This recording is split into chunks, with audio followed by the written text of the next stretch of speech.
बंदों गुरुपद कंद कृपा सिंधु नर रूप हरि महामोहतम कुंज जासु वचन रवि कर। भक्तगणों को तथा धर्म अनुरागियों को मेरा हार्दिक नमन। संत वाणी में आया है, जहाँ दया है वहीं धर्म है।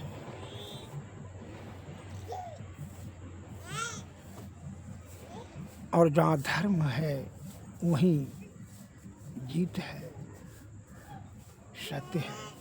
और जहाँ सत्य है वहीं ईश्वर है। और जहाँ ईश्वर है तो फिर वहाँ और किसी भी चीज़ की तो फिर जरूरत क्या रह गया है।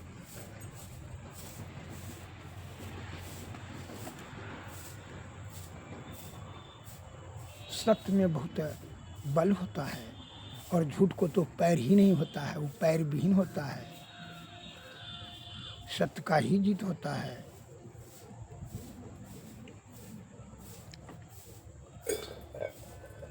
दया का कैसे आप समझेंगे?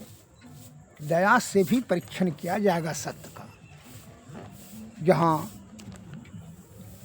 दया, धर्म, सहनशीलता, क्षमाशीलता, उपकार की भाव, सहयोग की भाव, करुणा हो तो समझ लीजिएगा वहाँ सत्य का प्रभाव है और उसका हार नहीं होगा। एक उदाहरण दे करके मैं आपको बता रहा हूँ, ध्यान से सुने। राज दरबार में एक समस्या आई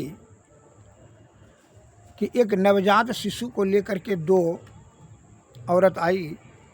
दोनों बोल रही थी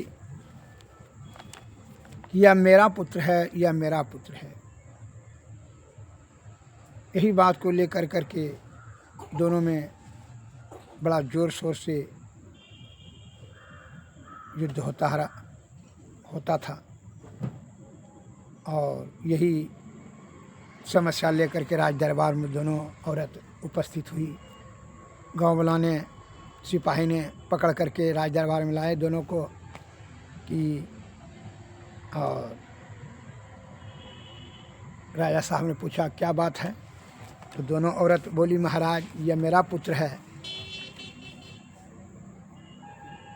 पुत्र 6 महीना का बच्चा था। दूसरी औरत बोलती थी कि यह मेरा पुत्र है।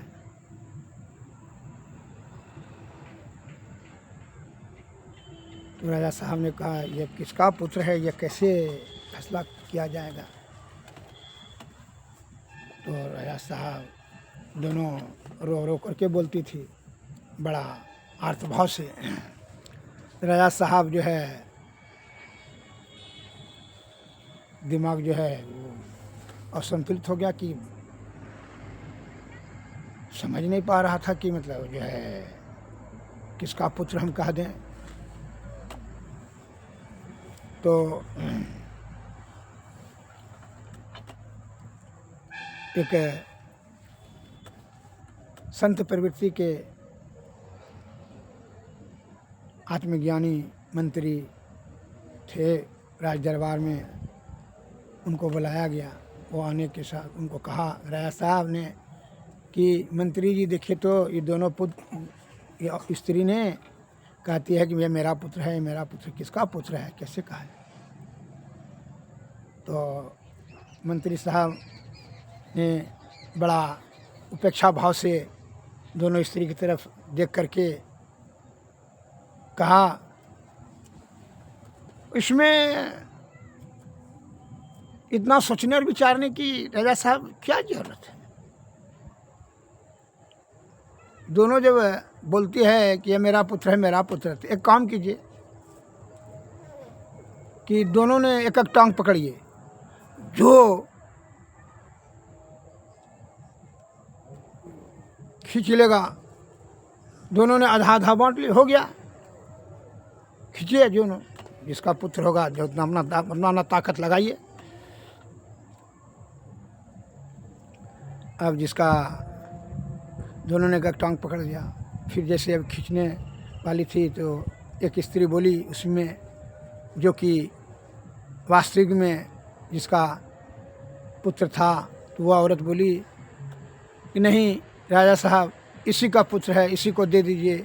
ऐसे बच्चा को बल करके खींचेंगे, इसका जो है राख फट जाएगा, ये मर जाएगा बच्चा, इसी को दे दीजिए। मरने से बढ़िया है कि इसी को दे दीजिए, इसी का पुत्र है, हमारा पुत्र नहीं है। तो दूसरी औरत बोलती है, देखे ना राजा साहब, हम बोले ना, झूठी इसका पकड़ा ना गया, देखिए खुद बोली नहीं कि इसी का पुत्र है। कहा हाँ हाँ तुम्हारे पुत्र है, जाओ लेकर ही जाओ। वह आंसू को जो है पी करके बड़ी करुण स्वर में बोली, नहीं नहीं, इसी का पुत्र है राजा साहब, इसी को दे दीजिए, इसी को दे दीजिए, हमारा पुत्र ही नहीं है। और मने मन वह निर्विकार भाव से, निश्चल मन से, छल कपट रहित होकर के बड़े आर्त भाव से, करुण विचार, करुण भाव से ईश्वर को मने मन स्मरण किया। हे भगवान, अब आप ही फैसला कर सकते हैं। कहा कि अगर यदि हम इसको बल का प्रयोग करेंगे तो ये बच्चा मर जाएगा, राख फट जाएगा, दो भाग में बढ़ जाएगा। भगवान आप ही फैसला कीजिए। ईश्वर को मने मन स्मरण किया, और जो विषय से विरक्त होकर के ईश्वर को स्मरण करते हैं, ईश्वर उसको साथ अवश्य देती है, इसमें जरा भी संदेह नहीं है। प्राकृतिक ईश्वर कण कण में संव्याप्त है, हर जीवों में, हृदय में, घट घट में है। इसका पुकार, इस औरत की जो सच्ची माँ थी, उसकी पुकार ईश्वर के सिंहासन को हिला दिया। और आत्मज्ञान से वह समझ गया, वह जो मंत्री थे, बड़ा विद्वान मंत्री, आत्मज्ञानी, उन्होंने समझने में उनको देर नहीं लगा। तो सभी राजा साहब ने कहा ठीक है, लेकर के जाओ, तब तुम्हारा पुत्र है। तो वो जाने लगा। तो मंत्री ने कहा रुको, उस औरत को दो बच्चा यहाँ दो। बच्चा लेकर के मंत्री साहब ने, इसका पुत्र वास्तव में जो सच्ची माँ थी, उसी के गोद में देते हुए बोली, जो बोली कि नहीं राजा साहब, इसी का पुत्र है, हमारा पुत्र नहीं है, हम झूठ बोल रहे थे, झूठ का हमको सजा दीजिए।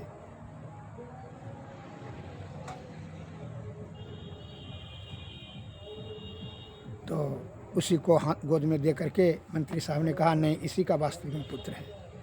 राजा साहब ने कहा कैसे, ये तो बोल रही है कि हम पहले झूठ बोल रहे थे।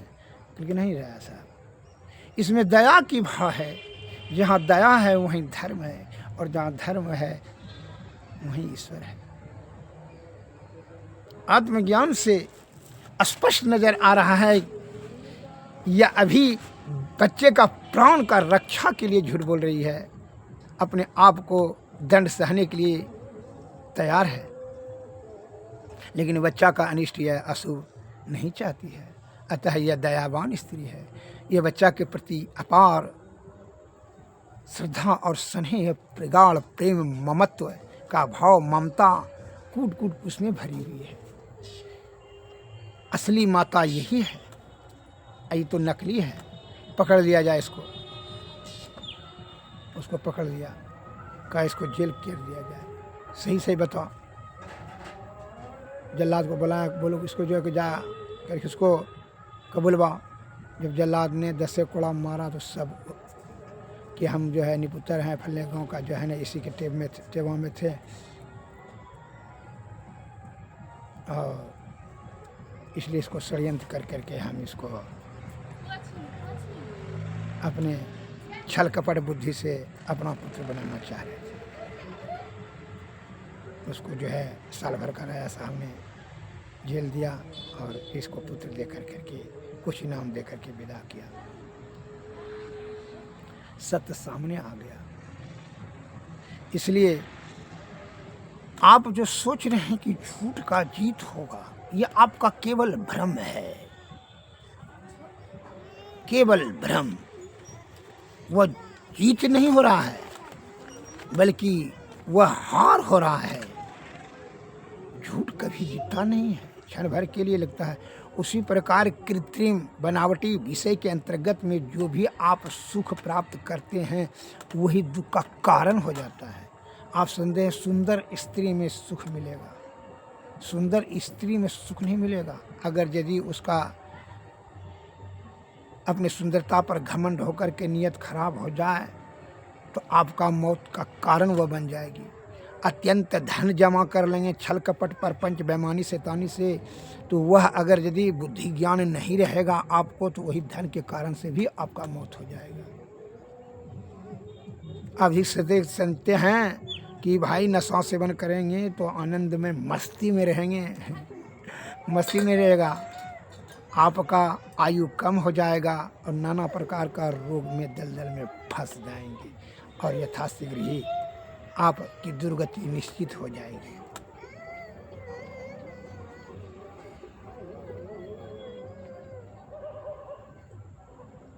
इसलिए अत्यंत विषय अगर यदि विषया आसक्त होकर करके विषय में लिप्त हो जाएंगे कि विषय में आनंद प्राप्त होगा, तो ये भ्रम है आपका। यह भ्रम से ही आप अपना कीमती समय और आयु बल बुद्धि सब खर्च कर देते हैं। यही क्षणभंगुर आनंद के चक्कर में सुरा सुंदरी कामनी और कंचन प्राप्त करने में ही, जबकि यह केवल भ्रम है। अपना क्रोध से बदला लेने का भाव करते हैं, ईर्षा से किसी का विनाश चाहते हैं, वो समझ लीजिए आपका विनाश निश्चित होगा। आग जहाँ लगेगा वहीं न का नाश होगा, जलेगा। आपके हृदय में जब ईर्षा रूपी आग है, क्रोध रूपी आग है, लोभ मोह मद अहंकार तृष्णा भय क्रोध आपको है, ईर्षा, तो क्षति तो आपको न होगा जी। इसलिए इसका यथाशीघ्र परित्याग करके सद्गुरु के शरण में चले जाइए और अपना सतोगुण में रह के सदा चार का पालन करके सद्बुद्धि से निष्कपट और निश्चल होकर करके सद्गुरु का चरण का सेवा सुसरा करें और उनकी कृपा से आप युक्ति जान करके भक्ति करेंगे, तभी आपका जीवात्मा का मुक्ति होगा, अर्थात मोक्ष होगा। श्री सद्गुरु महाराज की जय। बहुत हर चालाक आदमी जो कुबुद्धि से छल कपट से ये क्षणिक सुख पाने का जो कुचेष्टा करता है, उसका बुद्धि समझ लीजिए पहले ही सद्बुद्धि खत्म हो गया, तो आपके पास उसके पास रह गया कुबुद्धि। अब कुबुद्धि जब रहेगा तो क्या सुख होगा? कदापि नहीं।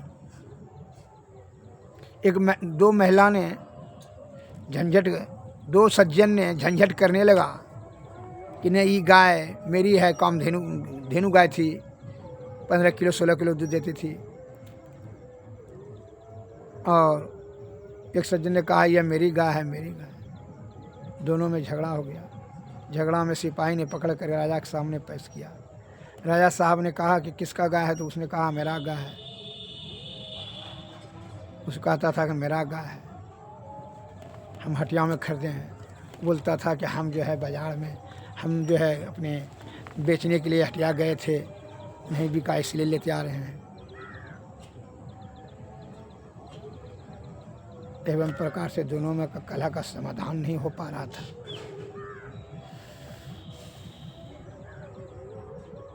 वो बड़ा छल कपट वाला जो है वो शहर था, जो सोचा कि बढ़िया गाय है, किसी प्रकार इसको शब्द के जाल में फंसा करके वजरा करके तंग होकर के अपने छोड़ करके भाग जाएगा। सिपाही ने दोनों पकड़ कर राजा के यहाँ आया। राजा ने फैसला करने में ज़रा उसको दिमाग जो है असंतुलित हो रहा था कि मैंने क्या कैसे क्या समाधान होगा किसका। जो है इतने में मंत्री साहब को बुलवाए, वही ज्ञानी मंत्री को, और पूछा कि देखिए इनका क्या प्रॉब्लम है। ये कहता है कि हम गए थे बाज़ार बेचने के लिए, मेरी गाय है, और ये बोलता है कि हम बाज़ार में खरीदे हैं, इसकी गाय नहीं है, मेरी गाय है। बड़ा मुश्किल है, कैसे होगा? तो मंत्री साहब ने कहा, दोनों को देखते हुए देख लिया, कहा कि ठीक है,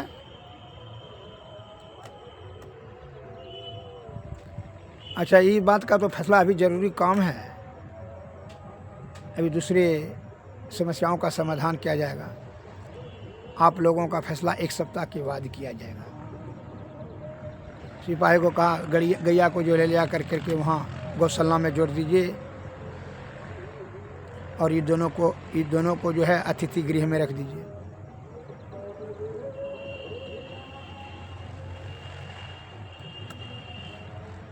खाना पीना बना करके अपना खाएगा, चावल आटा दे दीजिएगा अतिथि गृह में। गैया को गौशाला में बांध दीजिए। सिपाही को मंत्री ने ऑर्डर दिया, कहा ले जाओ, 1 सप्ताह के बाद फैसला होगा। दोनों को हटा दिया, अतिथि गृह में चला गया। अब जो है जिसका ओरिजिनल गाय वाला था वह सुबह शाम गैया का गोबर उठाता था, कुट्टी अपना से कुट्टी पानी सानी कर देता था कि गैया हमारा सुख नहीं जाए। और जिसका गाय नहीं था, जो शब्द के षड्यंत्र से लेना चाह रहा था, उसने क्या किया, वो खा पीना गाना खाना बना खा करके अपना खाकर सो जाता था सवेरे, और उसको गैया को खाना पीना खिला कर सुबह शाम देता था, अपना फिर खाना बनाता था, फिर लेट से सोता था। इस प्रकार से जो है 6 दिन किया और वो मंत्री ने गुप्तचर रख दिया था। 7वां दिन राज दरबार लाया गैया को, तो गुप्तचर ने पहले ही बता दिया मंत्री को, यही सेवा किया था गैया की 7वें दिन। तो मंत्री ने कहा इसका गैया है महाराज, गैया तुम ले जाओ। कहा कैसे महाराज, इसका गैया कैसे है? क्योंकि कैसे तुम्हारा गाय है? तुम्हारा अगर गाय रहता तुमको चिंता रहता, गैया सूख जाएगी, भूख से मर जाएगी, कैसे खिलाता है सिपाही कैसे खिलाता नहीं खिलाता, तुमको तो कोई चिंता नहीं हुआ। तुम तो अपना खाना पीना खा करके 6 दिन 7 दिन ऐसा आराम से सोता था अतिथि गृह में। आई सुबह शाम गैया का सेवा करता था, खिलाता पिलाता, तब खाना बना खाता था। जान लिए कि ये जो है सही में गाय का सेवा करने वाला है, इसी का गाय है वास्तविक गाय। इसको गाय अपना सूखने का, धन नष्ट होने का बड़ी चिंता था, इसी के गया के प्रति इसकी बड़ी श्रद्धा और दया, स्नेह और स्वार्थ है, श्रद्धा है। तुम्हारा तो कोई ऐसा कोई लक्ष्य नहीं है, भागो यहाँ से। सिपाही को बोला इसको दो 10 डंडा, 10 डंडा मारा, 5 डंडा में सब बात उछल गया कि नहीं महाराज हम ठग हैं फलना चिन्ह। भागो, 6 महीना उसको सजा दिया। सच्चाई का परख हो जाता है, ज्ञान से करता है, तब आत्मज्ञान की जरूरत है। आत्मज्ञान से सत्य तक आप पहुँच सकते हैं। जहाँ दया है वहीं धर्म है, जहाँ धर्म है वहीं ईश्वर है, वहाँ जहाँ ईश्वर है वहाँ का जीत है, इसमें निश्चित है, इसमें कोई संदेह नहीं है। अतः विषय का परित्याग करके छल कपट प्रपंच आडंबर पाखंड परित्याग कर करके निर्विकार भाव से सद्गुरु के शरण में जाइए। कहे तभी यह जीवात्मा का मुक्ति होगा। अब मुक्ति तभी होगा जबकि आप युक्ति जानेंगे। सद्गुरु की कृपा से आप युक्ति से भक्ति से करेंगे तब मुक्ति होगा। यही मनुष्य तन प्राप्त करने का यही एक श्रेष्ठ, सर्वश्रेष्ठ, सर्वोपरि उत्कृष्ट कार्य है, ऐसा संत महात्मा लोग कहते हैं। नहीं तो पूरा आयु बल बुद्धि सब जो है ना, काम और अर्थ के चक्कर में ही नष्ट न करें। श्री सद्गुरु महाराज की जय, श्री सद्गुरु महाराज की जय, सद्गुरु नमः, सद्गुरु नमः। जय हिंद, जय भारत, नमस्कार।